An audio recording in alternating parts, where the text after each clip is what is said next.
Okay, dear friends, I believe I'm at the last stage of teaching you about the language of music. So we're going to plunge into the guitar in the next video.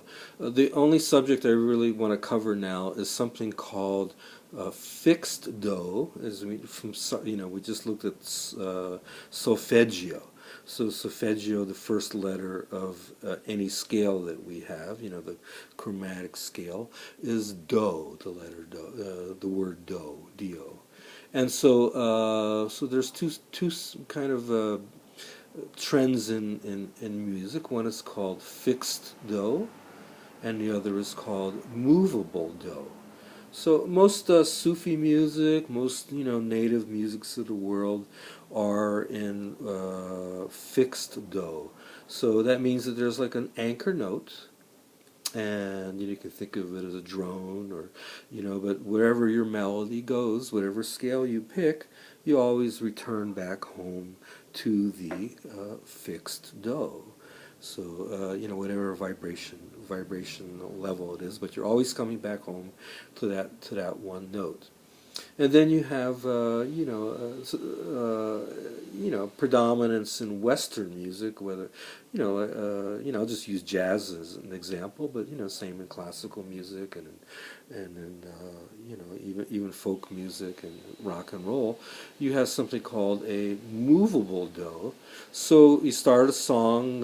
Usually, you would start a song in like fixed do, where that original note, the song would revolve around that particular note. But at some point you might drift over to the flat 3 area of the scale, and for a while the flat 3 now becomes your do.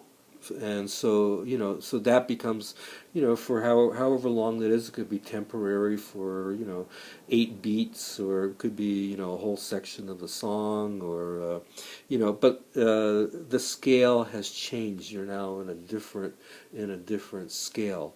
You're in a scale that now uses flat 3 as its anchor note. Flat 3 becomes the fixed do for a while. Then you get into jazz flat 3 might be for 8 beats, and then 2 might be for 8 beats, and then flat 2 will be for 8 beats, and then 1, you'll go back to the 1. So you're having movable does. In other words, movable centers that the song functions around.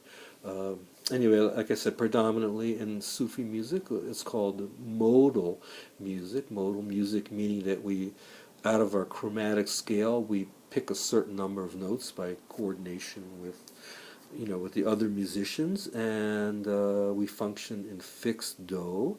And so we'll play 5, 6, 8, maybe 9 notes out of a chromatic scale, always coming back home to a fixed do or a certain frequency for most of the tune. Very, very rarely in Sufi music do I hear drifting off into other what are called key centers or tone centers, or as I'm trying to explain, having movable do. So okay, let's go plunge into the guitar and see what everything I just talked about is a lot simpler, but I always feel that it's really important for people to have the knowledge. If you have some idea what I'm talking about, it just opens up the door to be a lot easier to actually do the application. I mean, I can teach you by rote. I will be teaching you the number system, and by rote, or however you want to think of it. But suddenly, I hope you'll feel like you're loaded up with some information, and so hopefully everything will go smoother for you. Of course, you don't ever have to come back to any of these videos ever again, because we're just going to go into the practical application of guitar playing from this point on. All right, thank you very much.